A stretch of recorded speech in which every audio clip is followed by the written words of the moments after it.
Muy bien, vamos entonces.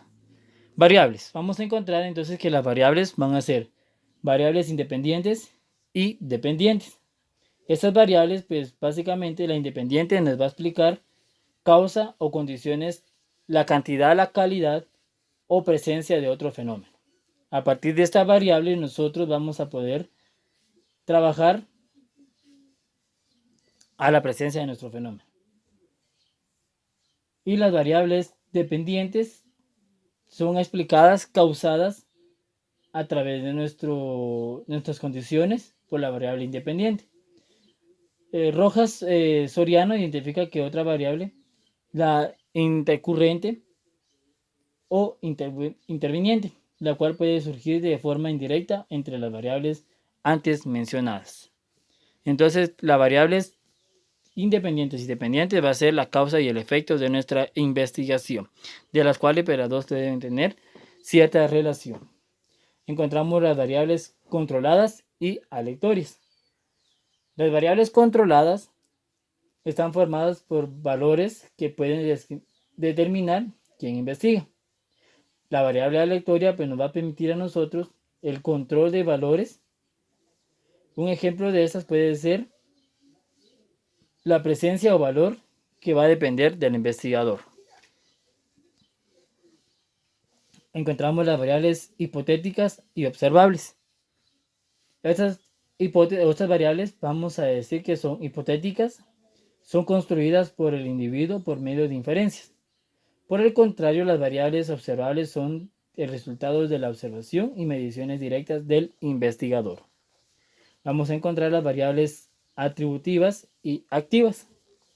Las variables atributivas no pueden ser manipuladas, únicamente observadas.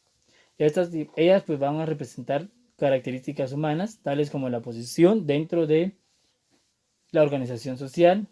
Las variables activas pues pueden ser manipuladas, como las horas de sueño, un nivel del individuo, entre otros. Encontramos las variables cualitativas y cuantitativas. Las variables cuantitativas expresan características de los objetos o las situaciones. En cambio, las cuantitativas expresan medida exacta de una característica, es decir, refieren a una propiedad de estudio que abarcan cantidades. Y por último vamos a encontrar las variables continuas y discretas. Las variables continuas, pues, esas vamos a obtener un valor dentro de una jerarquía establecida, donde el valor mayor y menor que otro. Y las variables discretas, esas se van a clasificar a los objetos o situaciones en categorías o grupos, como por ejemplo, Andrés es guatemalteco y Ana es extranjera. Entonces encontramos una continua y una discreta. Me gustaría que en su casa pues usted trabajara un mapa conceptual de esta manera, tal y como lo vimos aquí, que son los tipos de variables, ¿verdad? Y encontramos la cualitativa, cuantitativa, continuas, discontinuas, dependientes, independientes, intermedias o intervenientes, ¿verdad? Esto usted lo puede encontrar en sus libros sociales para poder ir adelantando otra actividad en clase. Entonces, esto fue lo que estuvimos explicando acerca de las variables para que usted pueda también trabajar en su casa.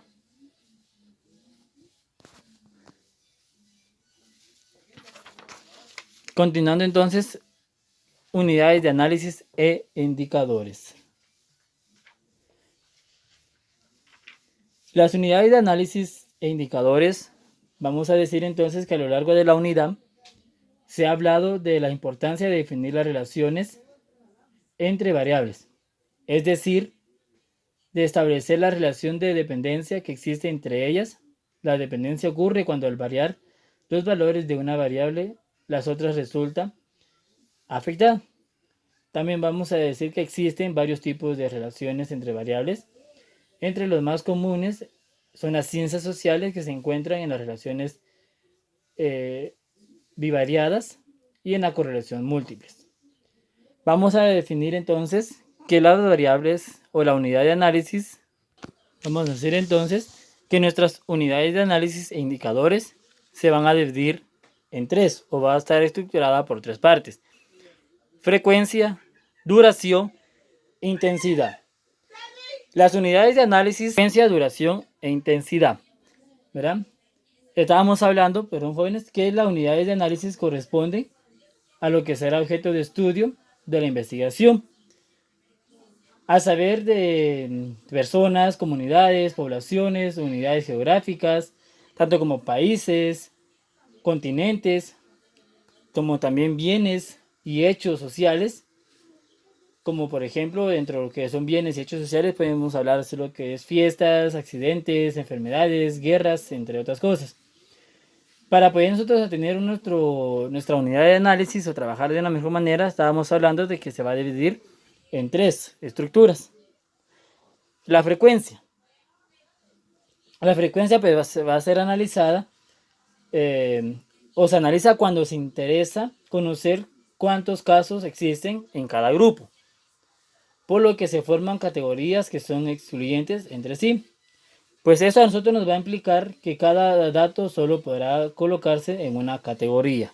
Básicamente vamos a hacer nuestra frecuencia analizando cuántos casos existentes, ¿verdad? Realmente a través de una estadística.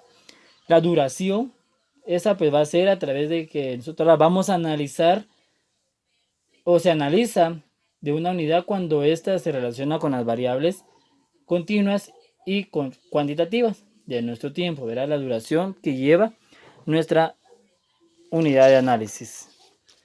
Vamos a tener también que la intensidad se analiza o sí se analiza cuando las unidades se relacionan con las variables continuas y cuantitativas. Cuando hablamos de cuantitativas sabemos de que existe de un dato, lleva datos estadísticos para poder trabajarlo, ¿verdad? Un indicador es una medida cuantitativa que va a representar la cantidad o magnitud de nuestro conjunto de variables de la unidad de análisis. Existen también indicadores simples y compuestos o complejos. Estos indicadores, pues a nosotros, por ejemplo, los indicadores simples a nosotros nos van a ayudar o se va a utilizar con las variables que por lo fácil se puede conocer su magnitud. Como cuando se desea establecer si una persona posee cierta cualidad al comprarla o compartirla con el promedio. También vamos a decir que existe algunas cualidades que no pueden medirse directamente y a estas se le llaman constructos. Según Guillermo Briones, en la metodología de la investigación, pues dice que un constructo, es una propiedad que se supone posee una persona, lo cual pues, nos va a permitir explicar su conducta en determinadas ocasiones. Nosotros para medir las cualidades es necesario que se manifiesten extremadamente o externamente entre los individuos, ya que esas manifestaciones las vamos a denominar indicadores externos o complejos. Y las características específicas que muestran cómo va a ser representada nuestra variable. Es decir, que nuestros constructos son propiedades inferiores que no pueden ser medibles directamente, sino por medio de indicadores. Entonces los indicadores a nosotros nos van a ayudar a realmente a determinar de cuánta magnitud, de cuánta duración y de cuánto va a estar compuesta o analizada nuestras variables o nuestras unidades de análisis.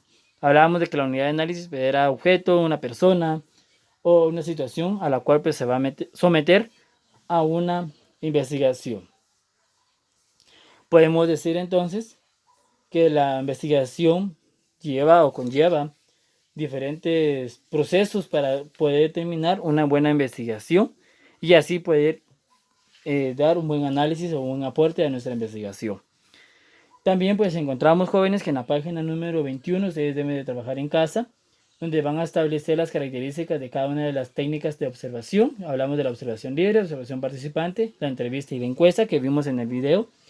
Hablamos acerca de lo que era la hipótesis, y usted ahí debe por ejemplo, ahí dice, la salud mental de hombres y mujeres adultos responde a la vivencia de su infancia y adolescencia.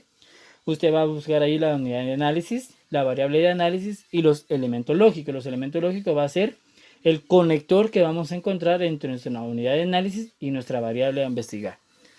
Y también vamos a decir que vamos a discutir en grupos de 5 personas, luego anotarles los datos. Esto lo vamos a dejar pendiente para cuando nuevamente nos volvamos a ver, poder trabajar esa parte. Sin nada más que agregar, jóvenes, recuerden de que el próximo día de clase pues, vamos a hablar acerca de lo que son fuentes de información, tipos de fuentes, nuestro marco teórico, parte del marco teórico, nuestros centros de investigación e información, ¿verdad? El próximo día de clases vamos a hablar de esto. Recuerde que si usted tiene alguna duda con respecto a lo visto el día de hoy, me puede escribir al correo o bien por WhatsApp, ya que tenemos ahora un grupo, ¿verdad? Y ahí podemos interactuar las clases correspondientes. Por favor, también le pido que comparta la información correspondiente que estemos viendo para que todos sus compañeros pues, puedan también tener más claro los trabajos que se están haciendo en casa. Sin nada más que agregar, pues me despido de ustedes jóvenes. Recuerden que seguimos trabajando desde casa, no estamos de vacaciones. También les recuerdo que no salga de su casa si en dado caso pues, no fuera necesario, sino que también pueda ir resguardándose tanto de su salud como la de su familia. Y pues recuerde que hojas de trabajo siempre se envían para que usted pueda seguir continuando con el avance de su segunda unidad. Sin nada más que agregar, que tenga un buen día.